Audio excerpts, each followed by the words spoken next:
months of intense campaigning, Republican voters in the Midwestern state of Iowa will finally have the opportunity to voice their opinion on who should be their party's nominee for the 2024 presidential election.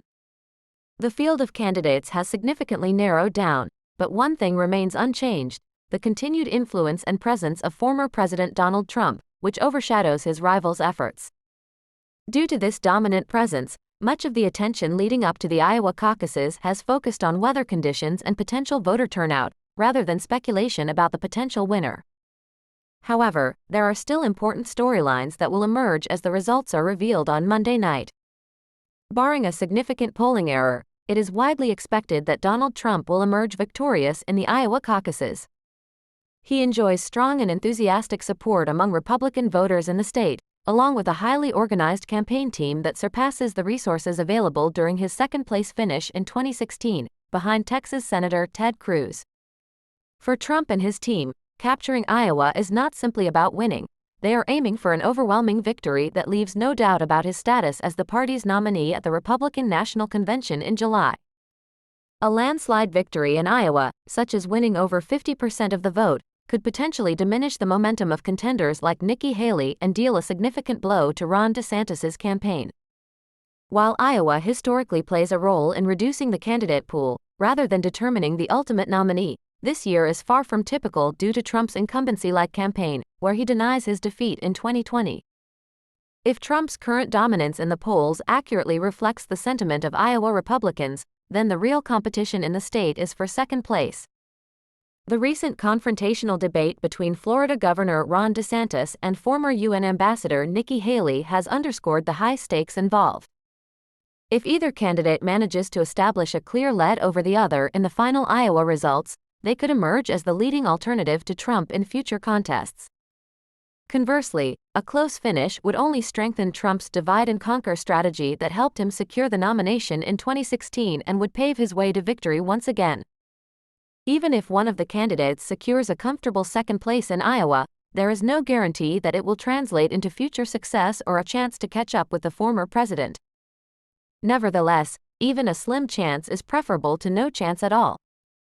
While Nikki Haley may be better positioned to perform well in New Hampshire, the subsequent state in the Republican calendar, thanks to backing from the state's governor and strong support among its college-educated voters and independents, Ron DeSantis has struggled to connect with voters in New Hampshire.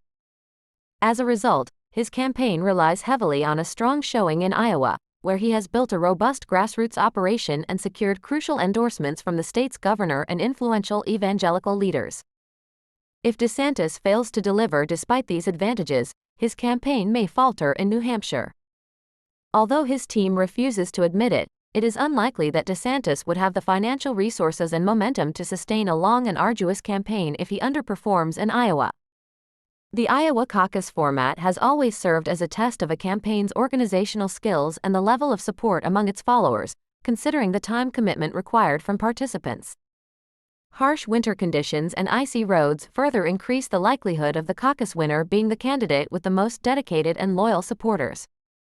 Trump's dedicated fan base has proven their commitment by enduring various conditions and waiting in long queues, sometimes even overnight, to attend his rallies. Alternatively, DeSantis hopes to secure the support of Iowa's evangelical voters, who are known for their high level of dedication to participating in the caucuses. On the other hand, Haley may benefit from her supporters, who tend to be college-educated and reside in Iowa's metropolitan areas where there may be better road conditions and closer caucus sites. Republican voters who fervently oppose Trump may also be more motivated to brave the elements on Monday night, and recent polls suggest they may lean towards supporting Haley. Iowa is accustomed to harsh winter weather, but the severity of the current frigid conditions adds an element of unpredictability to what has otherwise been a fairly stable lead up to caucus night. As a result, meteorological forecasters have been in high demand alongside political pundits in recent days. Any pollster who claims they know the expected turnout on Monday night given the historic weather conditions is not being truthful, wrote DeSantis' campaign in a memo to donors and supporters obtained by CBS News. Each candidate, excluding Donald Trump, enters Monday night hoping that this uncertainty will work in their favor. Following the withdrawal of former New Jersey Governor Chris Christie, The only other candidates with enough support to make a slight impact in Iowa are Vivek Ramaswamy and Asa Hutchinson. At this point, it is difficult to imagine either of them finding meaningful success in the state or in future contests. Nevertheless, they still hold on to hope for a miraculous outcome.